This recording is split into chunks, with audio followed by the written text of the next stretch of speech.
Netflix recently released a new docu-series titled You Are What You Eat, a twin experiment. Today I wanted to share my personal review of the series so that you know what's true, what's not true, what to listen to, and what to ignore. After listening to this, you'll be equipped to look at the docu-series and not be misinformed.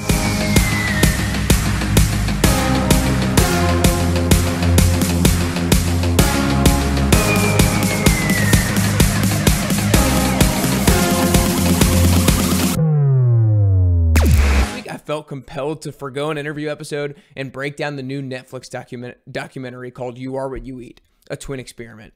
In this docuseries, they took 22 identical twins and had one of the twins eat a plant-based diet and the other an omnivorous diet, which is a diet of both meat and plants. The documentary claims its goal is to see which diet is the healthiest when two people who have the same DNA consume them. Before diving in, if you're listening on the Apple Podcasts app or on Spotify, make sure you hit the follow button so you don't miss any of the new episodes. And if you're watching on YouTube, make sure you hit the subscribe button below. For now, let's dive into a review of You Are What You Eat, a twin experiment. You guys, I'm not going to lie, I was super excited when I heard about this docu-series, when I saw the trailer for it. My fiance actually showed me a trailer for it, and I was like, oh my gosh, I'm so pumped about this thing. I hope it is actually non-biased, and I hope it actually shows us the true results of if two people who have the exact same DNA consume two different diets, what their before and after results are going to be like. I was literally so jacked up about this thing.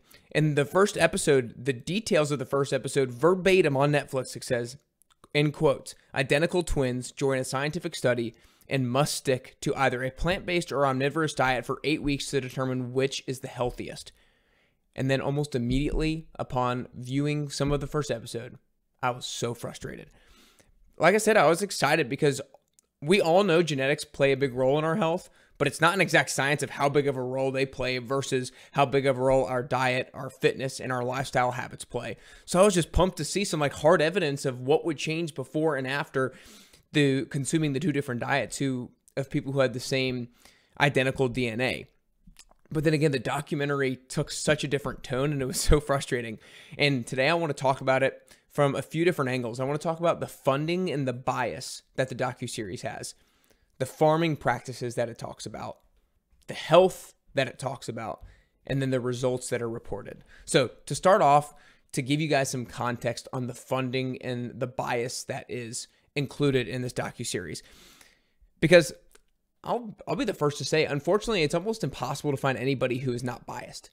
People who are on the side of pro-meat are biased. People who are on the side who are anti-meat are biased. And everyone in the middle has some sort of bias. It's almost something that is completely impossible to eliminate to a 100% degree. But this documentary honestly took it to a new level. They claimed that they were honestly seeking to determine which diet is healthiest. But let's actually take a look at who funded it, who developed it, and who produced the show, and who was actually in it. So again, it's You Are What You Eat, a twin experiment. It was funded by the Vogt Foundation, the VOGT Foundation, which is a private foundation that supports the Oceanic Preservation Society. And that's a California-based nonprofit organization that promotes marine conservation and environmental protection by combating global issues. Oh yeah, and who produced the Netflix documentary? It was the same people who produced Game Changers, this Oceanic Preservation Society, and so it already has a huge bias in its own right. And then who directed the docuseries? The person who directed the docuseries is the executive director of the Oceanic Preservation Society himself. His name is Luis Cihoyos. I believe I got that right. I had to look it up and find how to actually pronounce his name to make sure I have it. Luis Cihoyos. He is the executive director of the Oceanic Preservation Society, and he directed this docuseries. So to think that you're going to get a study that isn't skewed in the direction of animal rights and not as focused on pure health would be an ignorant belief. And let's talk about who was actually in this docuseries. The main nutrition scientist in the study was a man by the name of Christopher Gardner. Christopher Gardner is a professor at Stanford who started a movement called stealth nutrition, whose goal is to get health professionals to encourage their clients to consider the links between food and animal rights and welfare, food and climate change, and food and human labor abuses. He's also the head of Stanford's plant-based diet initiative, which is funded by Beyond Meat. And if you don't know what Beyond Meat is, it's a company that creates plant-based vegan meats. and that they say is tasty and better for you and better for our planet.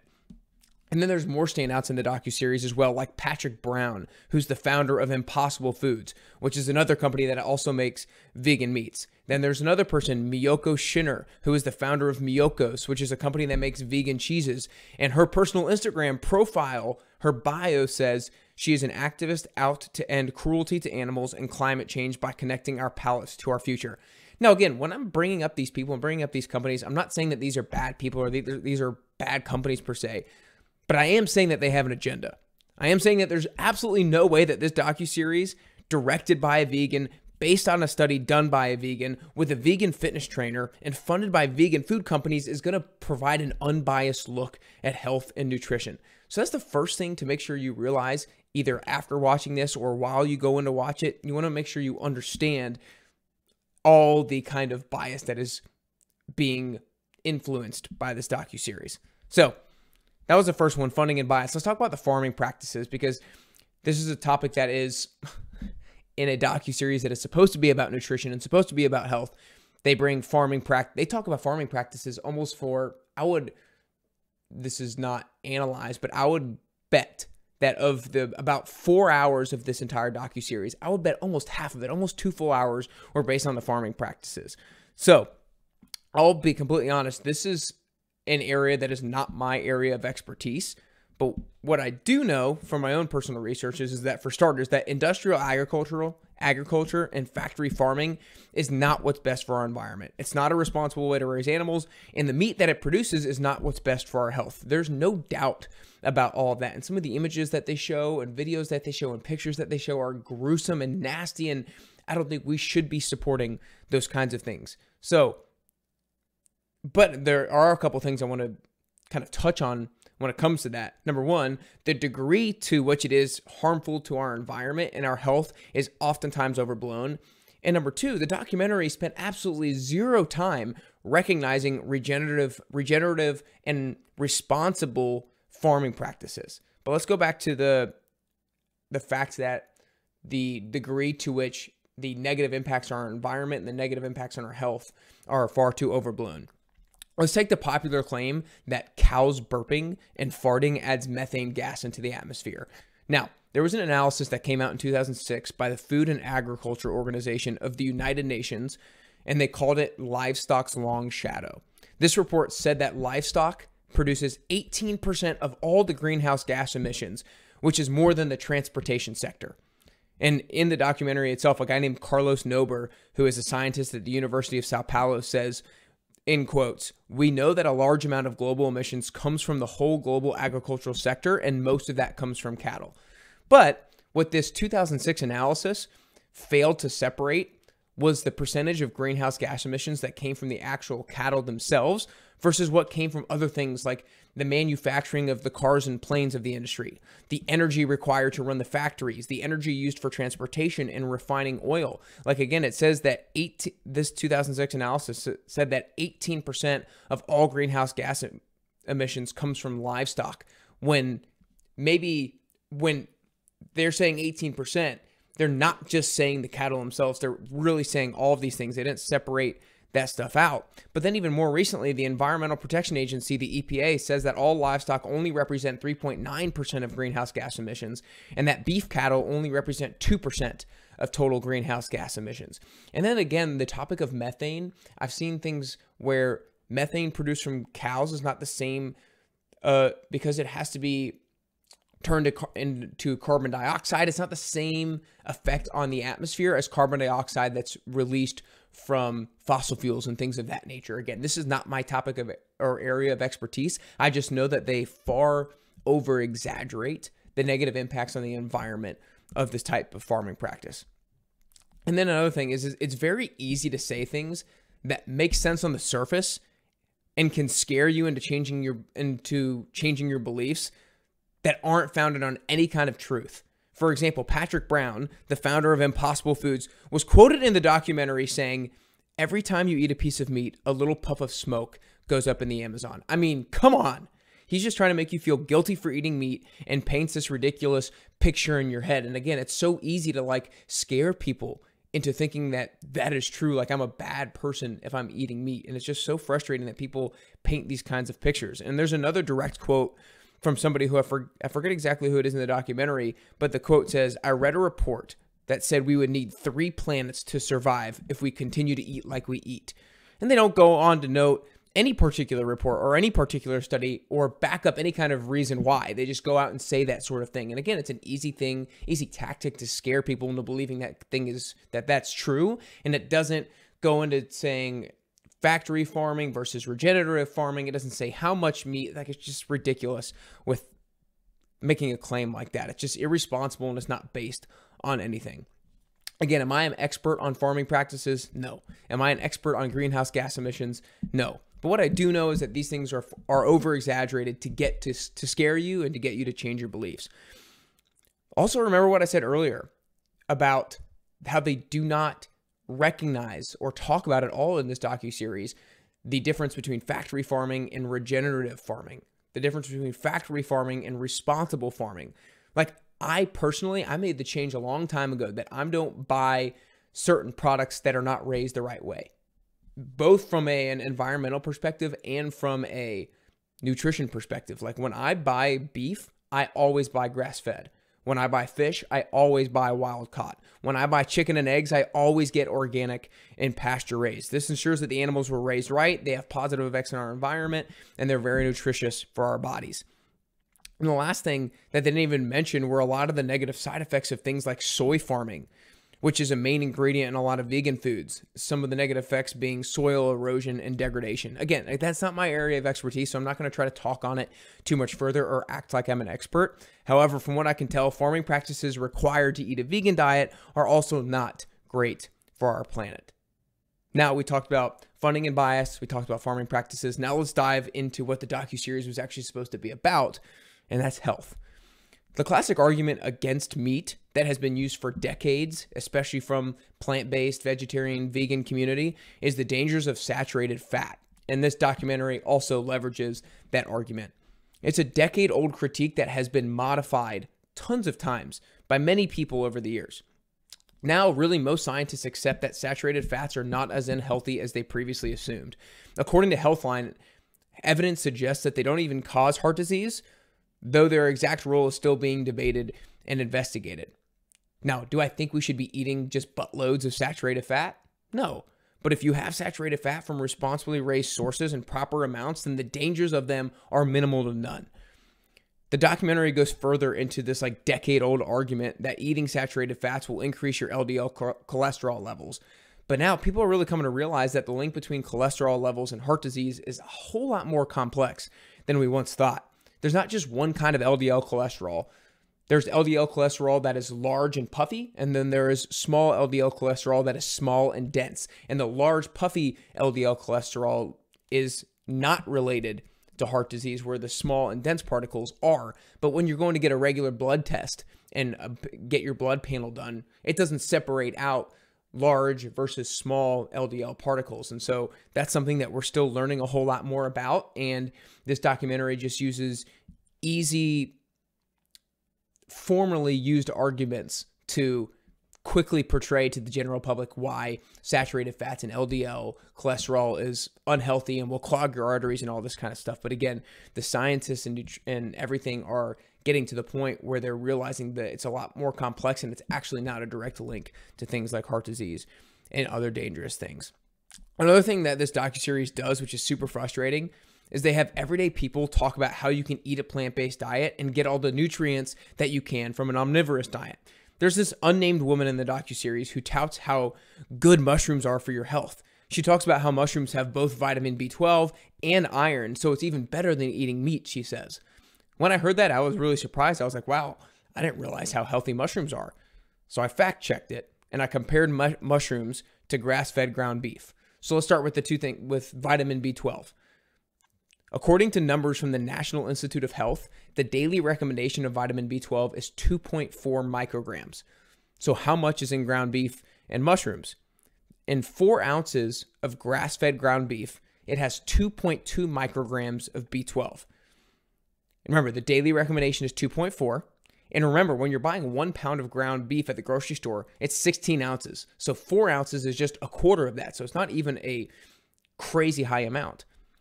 When compared to mushrooms, 1 cup of raw brown mushrooms has 0.1 micrograms of B12. And I also checked out white mushrooms and shiitake mushrooms and all other mushrooms, and they didn't have any B12. So this whole vitamin B12 claim is completely false.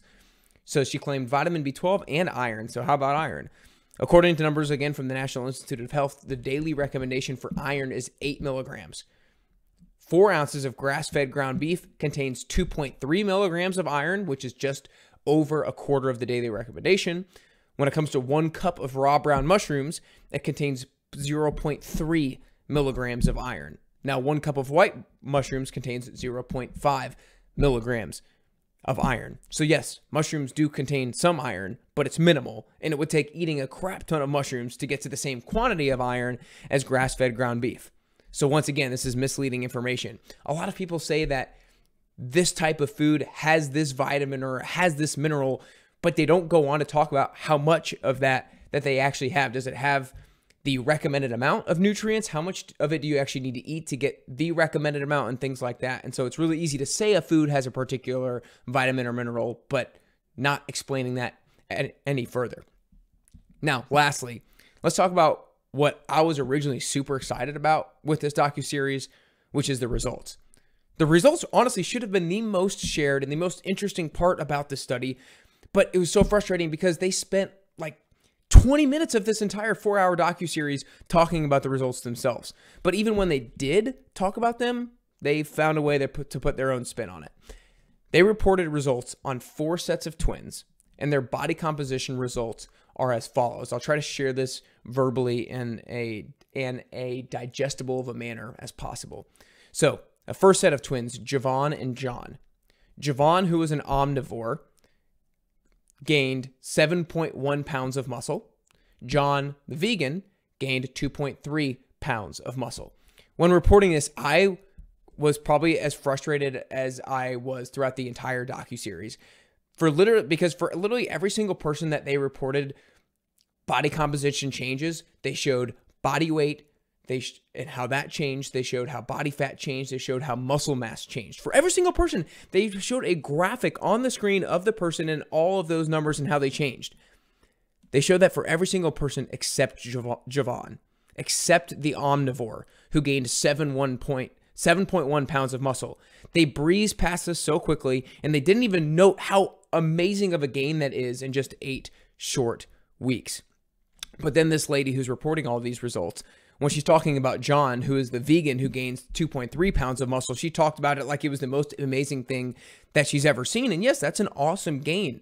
And they even showed the graphic of him on the screen, but they didn't show the graphic of the screen on the other guy. And it was one of the biggest disservices to the viewer that I think of this almost whole docuseries. So that was really frustrating when reporting that set of twins. Next up, let's talk about Carolyn and Rosalind. Rosalind, the omnivore, she lost 8.1 pounds of body weight, of which she lost 7.7 pounds of fat and 0.4 pounds of muscle.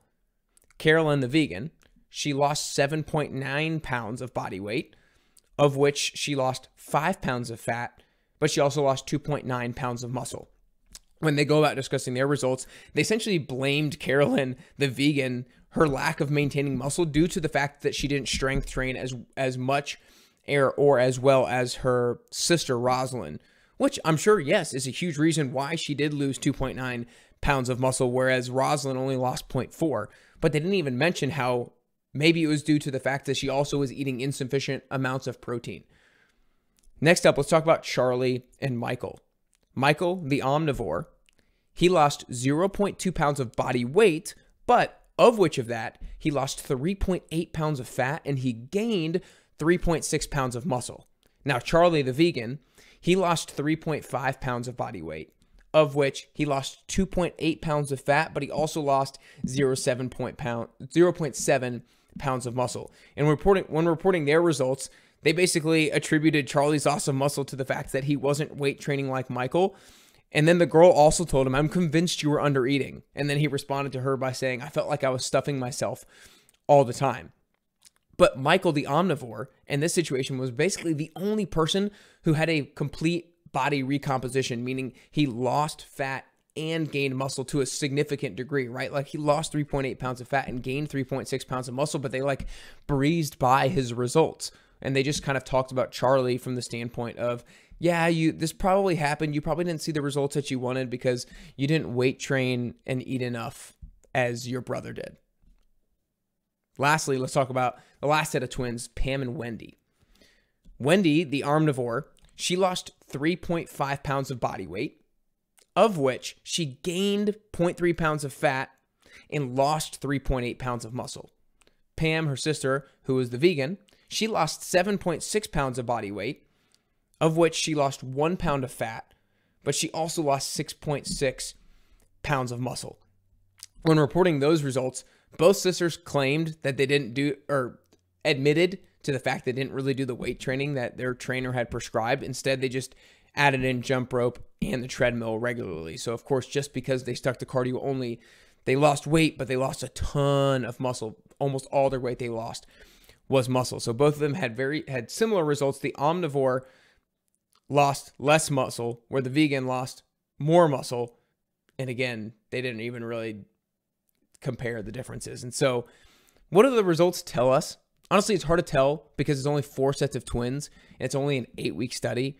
And they didn't show us exactly what they were eating, the macronutrient profile, how many calories they ate, what their workout routines looked like, and more things like that. But when it comes to body composition, the omnivores they reported had more favorable results than the vegans. But I don't even really care about that, honestly. I'm mainly frustrated with how they portrayed it to the viewer during the docu-series itself. They pointed out all of the good things of the vegans, and they just kind of passed by all of the good things from the omnivores. And then any kind of negative result from vegans, they kind of explained away or blamed the participant as to why that happened. Now, in kind of conclusion, there's plenty more about this docu-series that frustrates me, and a few of them are the following. The lady who is evaluating and giving the report of the results at the end, she literally says that, and she tells them that if energy doesn't come from carbs, then where do you think it comes from? It's not from fat, it's from muscle. That's not true. Another thing, they try to make it sound like childhood obesity and type 2 diabetes are because of the consumption of meat, when it's really from the consumption of refined sugars. Another thing is they say big words like man, this was a tough one. Bifidobacteria. They say big words like that.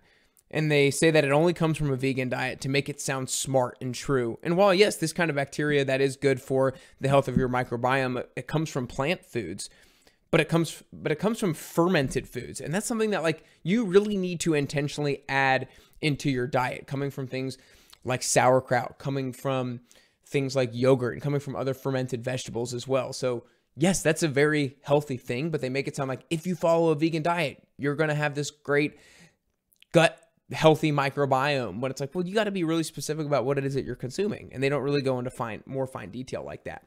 And then lastly, they try to make meat eaters sound like bad people. There's this famous chef in the episode that tells us when he changed his restaurant to a vegan menu that he had meat distributors reach out to him and say some nasty things to him.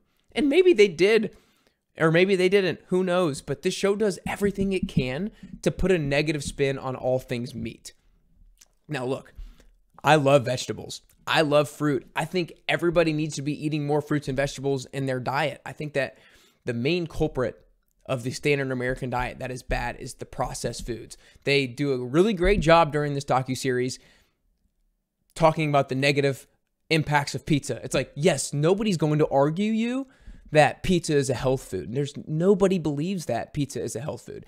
And then they just go on and on and on about how all things meat are bad, and they show you all these pictures of like fried chicken and all this stuff. Like that's not what a healthy omnivorous diet actually looks like. And so it just gets really frustrating with how they portray it all.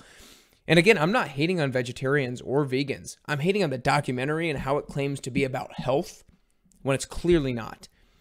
Like I said, I think basically everybody should be eating more fruits and veggies in a day. I always try to eat at least 4 cups of vegetables a day and at least 2 cups of fruit a day.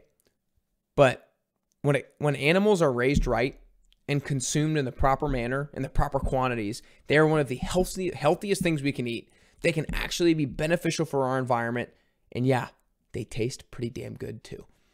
So if you're somebody who has already watched this, I hope this provides you with some more context on the docu-series. Again, I think generally speaking, kind of like taking a step back and reviewing it. Factory farming is not good.